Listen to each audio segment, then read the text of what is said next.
Hello there, and welcome to episode 199 of the FlameFlash.net podcast. Here we are again, and it is June 29th, the last final weekend of June, and we're going to launch into political news first because it's kind of a downer, I think, around this time, and then we'll launch into other things afterwards. Because here at the end of June, we're on the verge of doom. Yes, I purposefully rhymed to lighten the mood because the big bad beautiful bill made its way through the Senate. I'm not positive of what changes, if any, are there. Oh, and I'm Flame Flash, and this is Mordkai, by the way. We didn't introduce each other. We just kind of launched right in. But we're on episode 199. If you have no idea who we are, welcome. And otherwise, I kind of assume that two people that regularly watch know who we are. So, hi, Akila, and hi, Carmen. Um, but yes, the big bad beautiful bill has passed the Senate. What you heard a while back, Mordecai, regarding dependents, it's less vague than I originally thought. Oh, The way they have worded it right now is anyone 7 and younger who is part of a single parent household or a non-traditional, and I'm using air quotes for anybody listening to the audio version. I don't think anybody does, but we'll do it anyway. Um, are declared as the non-dependents. So they are punishing non-traditional families, our family, veteran families who have a widow spouse. Again, they didn't think things through. The party that says they love the veterans is punishing veteran families.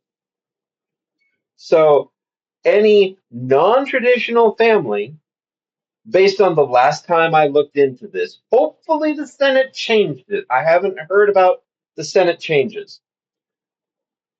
But children not in a traditional, big air quotes again, family don't count as dependents. And right now, Mordecai's facial expressions are kind of rotating toward disgust, confusion, constipation. um, you're exactly right, my boy. It doesn't make any sense because these people have left logic behind.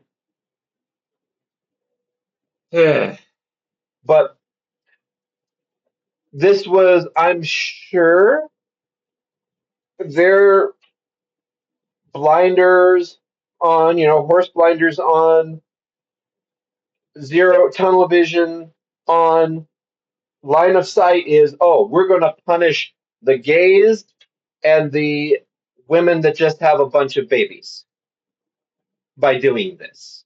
We're going to encourage people to stay married, even if it's an abusive relationship, just for the tax benefit.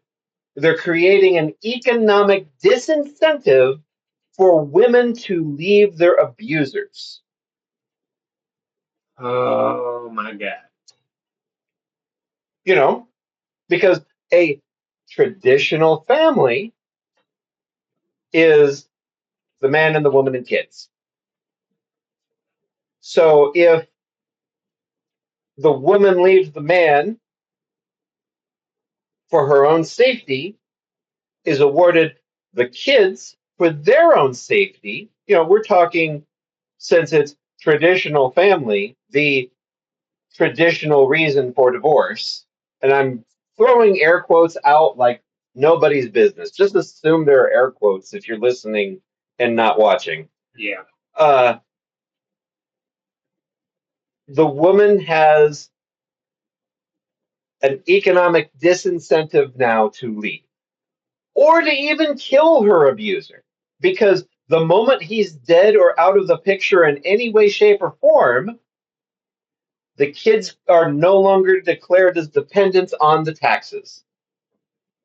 Now, fingers crossed that what I have read on this topic since you brought it up, I was wrong on my assumptions. I thought for sure they weren't this illogical. They were this illogical. But my hope is logic has prevailed in the Senate version. I haven't heard anything about the Senate version. This is all reaction to the House version. But now the Senate version is done and it goes to the House. So sometime this week, hello, child. Sometime this week, the House will get it. And what I assume is happening and why they set a July 4th deadline for themselves is so that they can get it to President Trump's desk on July 3rd, and he can make a big hoopla publicity statement stunt of this is American Independence Day for, and he'll spout out a bunch of nonsense that he thinks is positive about this bill. Now, we have other dangers in the bill, like procedural dangers. So they're setting up additional rules for people to make it harder for them to sue the government. Yeah. Again, we get the constipation, we get the disgust, we get the I'm about to throw up look on Mordekai's face. Do you have any non facial expression thoughts on the matter? Just surprised that they keep saying we're the independent country at this point. This is Project 2025. Yeah. And the harder it is for the citizenry to fight back via legal processes, the more likely it is that the citizenry is going to fight back through what would be considered, from their point of view, rioting. Oh, look, I'm using air quotes again, which means they can institute martial law, no air quotes there, because an insurrection is taking place. What is martial law? Martial law is the suspension of the Constitution in an effort to, well, take over, to control. Other presidents have used it in the past. President Lincoln used it during the Civil War. It was a suspension of the Constitution's and rights so that the North could fight the South and keep the country whole. There are logical reasons why martial law might need to apply. Not usually, but civil war is basically the only one. That makes sense. Unless the reason for the civil war is unjust. Yeah. Now, back then it was, we want slaves. We don't want slaves. Rawr. Well, there's a very ethical standard there that, okay, slavery bad. Yeah. And I'm struggling for words because it's just that simple. The school history books go, oh, well, it was about economics and it was about this, that, and the other thing. Well, the economics of the South was rooted in slavery. So you can say economics until the cows come home, but the boiled down crunchy bits at the bottom of the pot, it was all just about slavery. Yeah. What it would be this time is those in power being fearful that they are losing power, which is entirely what's happening with the Republican Party and the legal coup taking place. Do you think this could turn into another civil war, given how they are fighting for control while we are fighting for freedom? That's the entire point of that No King's Day protest a couple of weeks ago, was to show everybody that's in power, air quotes, that here we are angry, we are disappointed. The United States does not have a king. Knock it off. Stop it. Well, that's what all that's going to do for those that are in power is scare them, and they're going to therefore set up these procedural problems. And then they're gonna push back harder. Yes. So there's the assumptions of how things are going with the big bad beautiful bill. Obviously, I'm adding the word bad in there because it is. I haven't read or looked at other bits and pieces, but I just wanted to circle back to the fact that, oh, look, it's going back to the House. And what you had initially read and brought up was what was actually accurate. So I wish I was right on my previous discussion of it because the lack of logic is mind boggling. Now, the other situation going on is that the Supreme Court finally ruled on President Trump's day one executive order attempting to modify birthright citizenship. Mm-hmm. They didn't actually rule on it. What they did instead was that they ruled on a procedural hurdle that the lower courts utilized. So they said nothing about the literal words of the 14th Amendment and birthright citizenship. Instead, they said, no lower courts, you do not have the right to a national injunction against the executive order. So a national injunction means, because I see that question on your face, that I sue because I don't like this new law. I'm claiming it's unconstitutional. Whatever it is, this has been something that has been plaguing presidents for a long time, not just Trump. It hits Trump pretty hard because he does a lot of things wrong and unconstitutional, but it has hit other presidents in the past. Other presidents have complained about the judicial branch doing this to them in the past. So what it does is I say law X or action X is unconstitutional. Please block it from happening.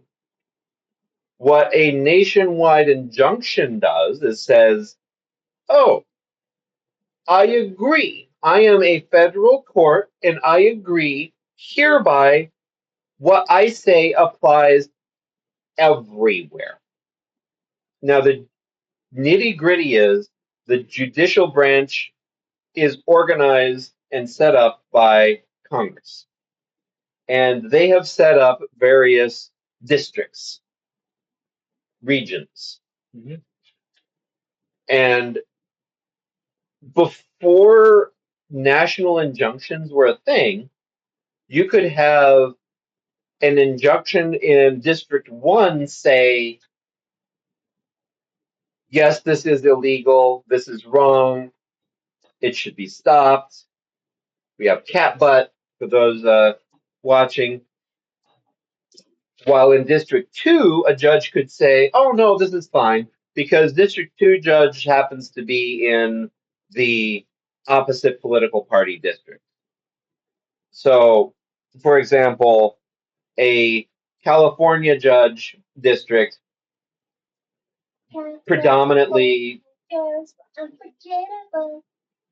predominantly Democrat might rule against a Republican president, or vice versa, a district judge in Texas might rule against a Democrat president. Either way, they're putting out these national injunctions. Biden, for example, when he was trying to do his student loan forgiveness, got stopped by a Texas judge. Of course it did. Trump often gets stopped by California judges. So there's very much a party lines process, even though the judicial system is supposed to be politically independent and party blind. That's why the president is allowed, and why it's so important when a president nominates a federal judge and the Senate confirms said federal judge. That's why the Supreme Court is so important, because right now we have a supermajority on the Supreme Court of Republican nominated individuals, 6 of them, Oh, lovely. and we only have 3 Democrat nominated individuals. And they do, for the most part, rule on party lines pretty strictly. That's why we got the presidential immunity Supreme Court decision a while back. Honestly, I still don't think that should have happened. It shouldn't have, but that's where we're starting to see the cracks in the system. Like, if you're going to break a constitution, especially this constitution, you're going to have to do it slowly, chip away at it, and install those that are maybe not as qualified but will blindly follow. And that's what's happened here. The Supreme Court is now, based on this ruling, obviously compromised, because they went, we're going to change nationwide injunctions. And we're not only going to change nationwide injunctions, we're going to say you have to have a class action lawsuit if you want to stop it for a wide field of people. So before, Um, I noticed you said at some part something was supposed to be neutral party. Why don't we go for like someone who isn't Democrat or um, Republican? Why go for Republican or Democrat at all? because those in power like to be in power and like to promote their same ideals into power. These individuals, the founders, were even not altruistic great men. They have their own personal fortunes, they have their own personal agendas. It just happens that them banding together was for the greater good. What we're seeing with Republicans right now is they are banding together because they see their um, point of view slowly dying out via education, via the younger generations just aren't voting with them, via the older generations are dying off, and so therefore fewer people are voting for them. If people are educated, they're less likely to vote Republican. Because there is a statistic on that. It is there is a statistically significant difference between if you are educated or not, you'll vote Republican or Democrat. It's one reason why the Democratic Party has always been so fractured, because it's made up of a wide swath of individuals who are all thinking about their specific special interests, but with mountains of data behind them saying, this is how we should do this thing. This is how we should do this thing. Wait, if I, with my pile of evidence, go about thing X, it impacts thing Y, and I, with my pile of evidence, with pushing for thing Y, don't want doesn't want it to be negatively impacted by thing X, so therefore nothing happens. Meanwhile, the Republicans are standing over here going, y'all dumb, vote for us. You'll get rich. Trust us. And yes, I am super simplifying it. It is way more complicated than that. But that's what it is at the end of the day, in my opinion. Just my opinion. Big surrender hand motion here on the screen for those listening. It's just my opinion, or wax on, wax off. I don't know. The crane. Anyway, so to circle back around to the injunctions, Mm-hmm. a class action lawsuit means if this action by the government is damaging to me and people like me, I have to get certified as a class, a group of people, Mm-hmm. and then go forward with my lawsuit.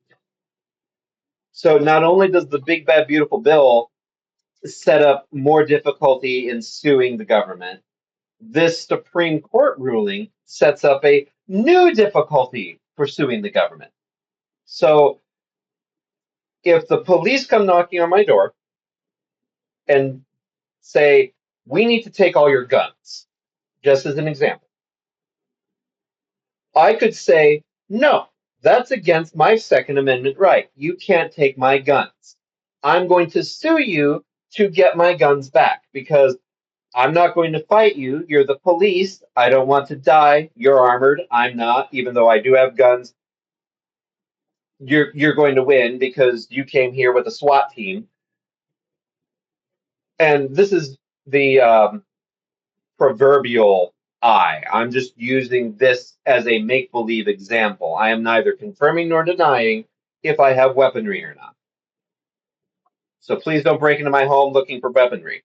Not that anybody knows where I live, but um, be that as it may. But they also went to the neighbor and beat in their door and took their guns. So that means I and my neighbor have to individually sue the police department for this Second Amendment violation. I can't go, hey, this is wrong, I'm suing you, and a judge going, yeah, this is wrong, this breaks the Constitution, this breaks the Second Amendment. Nationwide injunction, the police can't knock on your door and take your gun. That can't happen anymore. Because I have resources, sue successfully and say, you're breaking the Second Amendment. Meanwhile, my neighbor, who doesn't have the resources, they're barely making ends meet, can't sue. They don't get their weapons back. Hmm. Unless I also went and used my resources to create a class, and suddenly my neighbor is also part of that class as a fellow gun owner, and now we've banded together and we grab other gun owners and band together, and so we become this class action that then goes to the courts and says, hey, we are a big class of people, tell the police to stop taking our weaponry.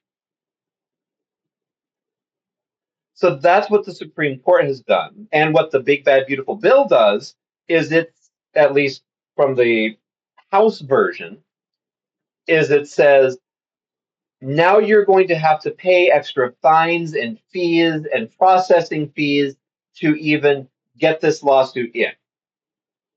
That's stupid. Similarly, maybe our whole block sues individually, not thinking we need a class action, that it was maybe we're not talking to each other much.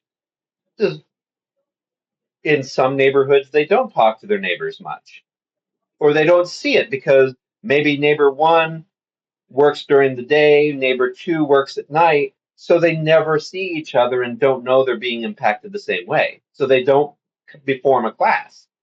So this whole block of people are suddenly suing the government at the same time at the lowest level of the court system, which means procedurally now the court system at the lowest level gets clogged up.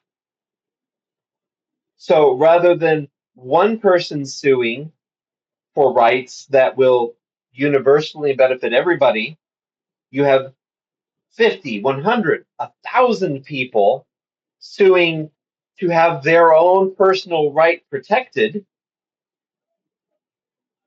all at that same district.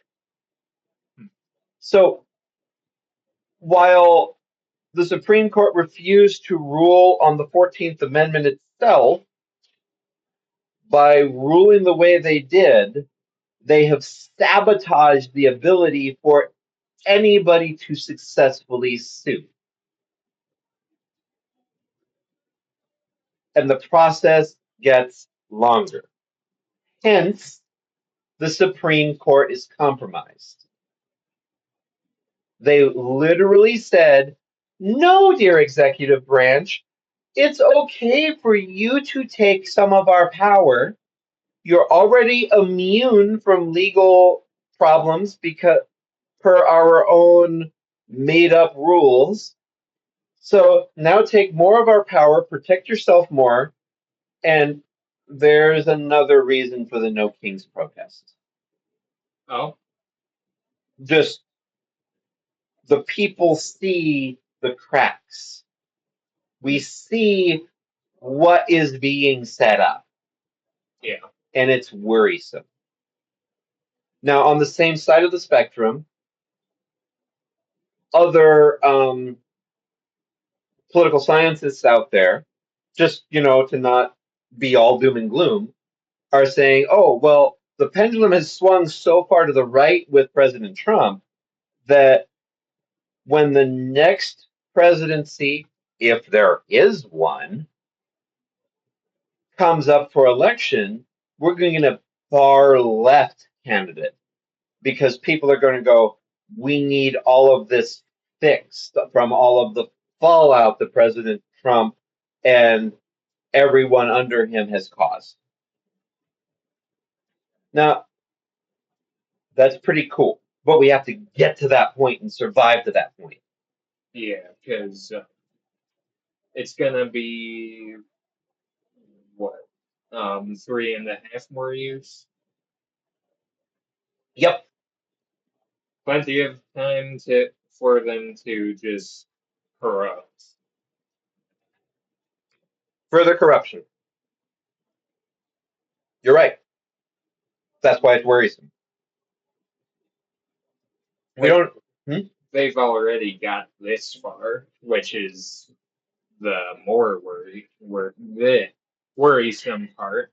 I saw one individual um, point out that we're approximately 50% complete on Project 2025 already. Wow. So there you have it. Yeah. And didn't at some point Project 2025, maybe not the exact words, but basically said put Trump in full power? Forever. Yeah. Or those like him. No. I agree, Thunder. I agree. She said no for those that maybe didn't hear it or didn't get picked up on the mic. Um, so Oh, that's why people are worried right now. something I want to say about the immunity for the president. Hmm? You know the two people, can't remember their names or um, much about them, but they tried to snipe Trump, I believe. Oh, okay. Keep going. Um, I'm honestly indifferent about those because one, if you make someone at a high power immune, you need to expect vigilantism, and well, that's pretty much it. If either of those snipers were successful, I probably was just shocked. I can understand that logic. I definitely feel it. But yet again, we can't condone violence. Yeah, but I know. I know. At this point, we're approaching the point where the only way to remove everyone that is problematic in power would be some kind of revolutionary act. yeah, As Thomas Jefferson expected, actually, and wanted to see, but then he was very much of a French political idealist, and the French love overthrowing their leaders, or at least they did back then. Um, we definitely don't condone violence here.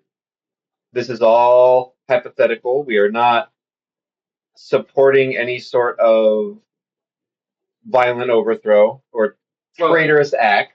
yeah, like I'm not saying I would support it. I'm saying I would be indifferent on it. Oh, I know. I'm just putting out those other comments as a big asterisk for our FBI agent who might be watching. Hi. Yeah, exactly. This is all hypothetical. Um, but yeah, you're right.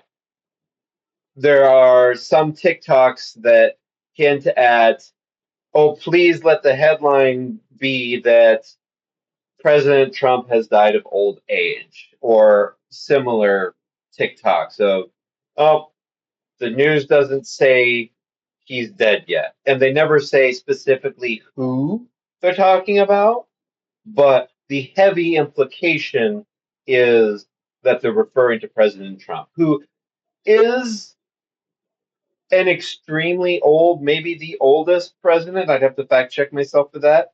So we've ever had. So it's very likely, it's very possible. Yeah.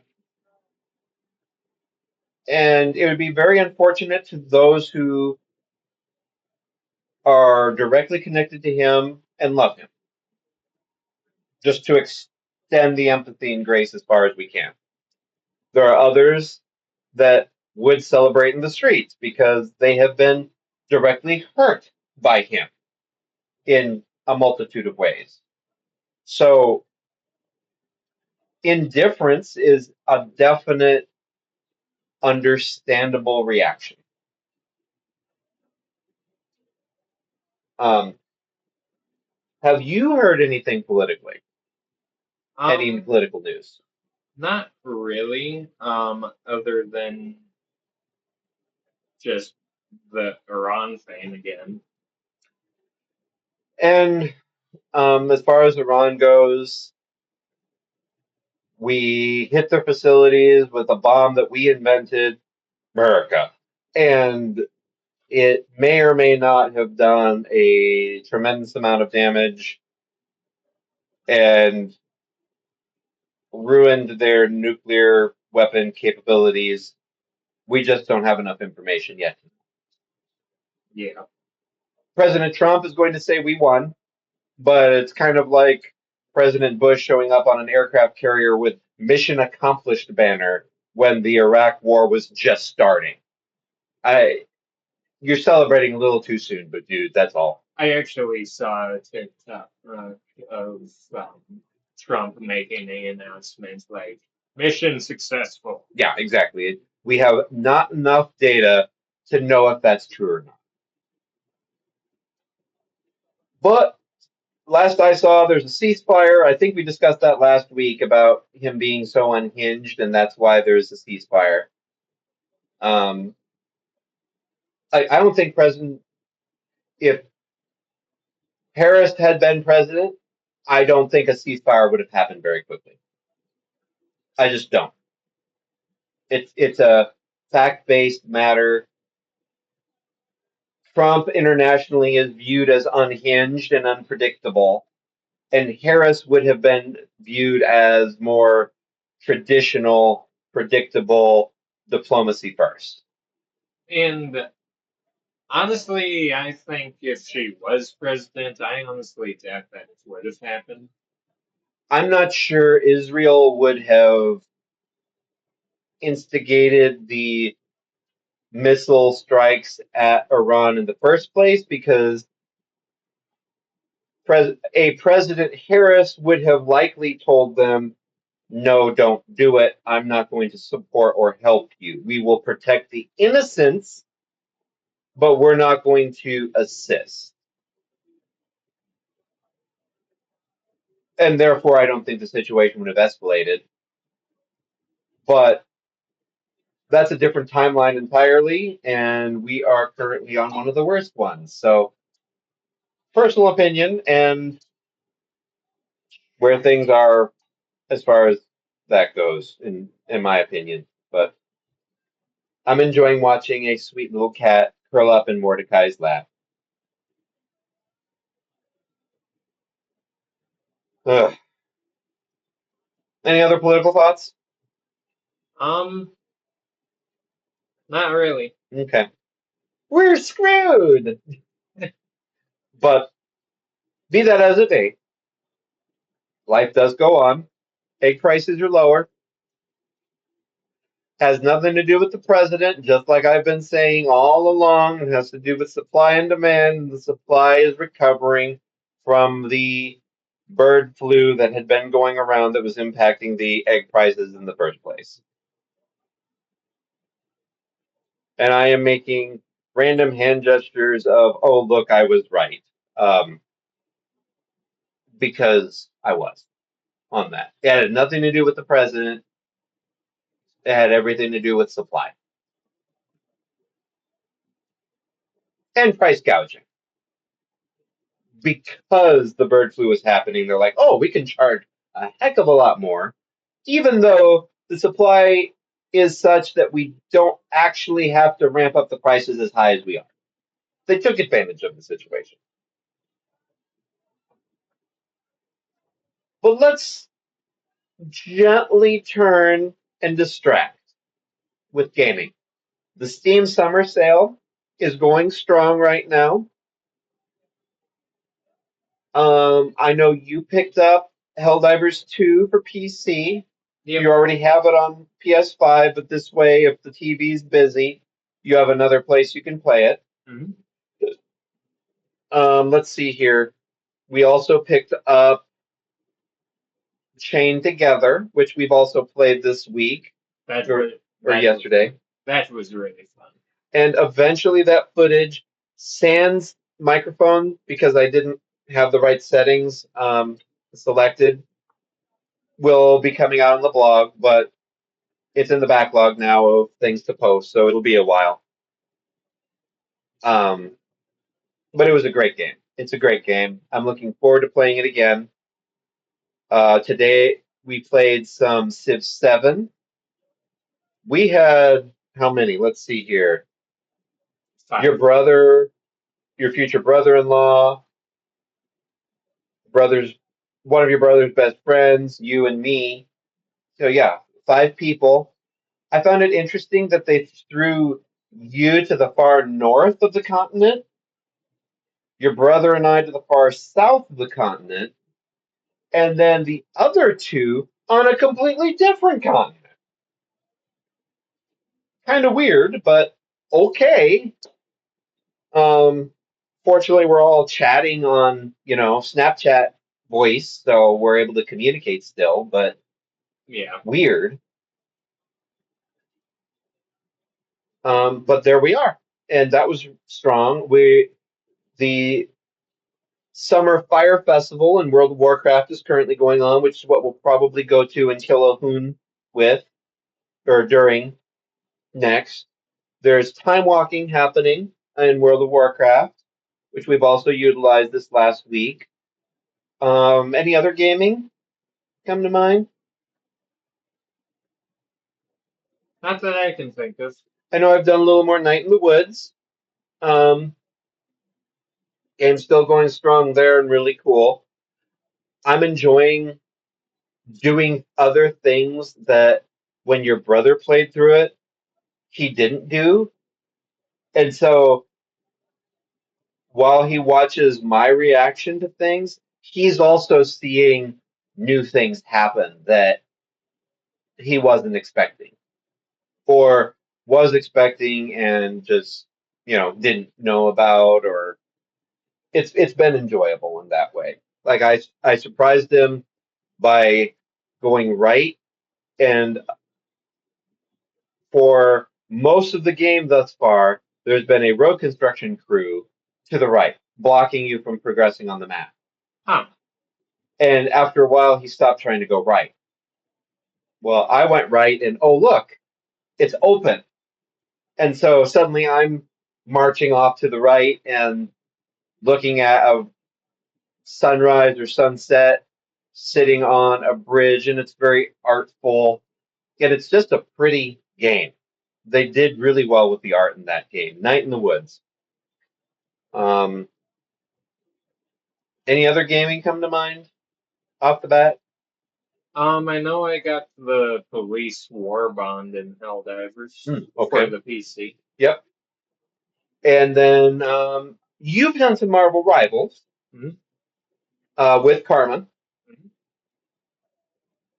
And speaking of Karma, she left a comment of, Og, why did you mention that? OMG, shush, shush, shush, shush, shush, due to the celebratory dances that you were appreciating the previous week on episode 198. So we are just going to make reference to the celebratory dances again. Did you see any celebratory dances this time around, this week? I believe so. Excellent.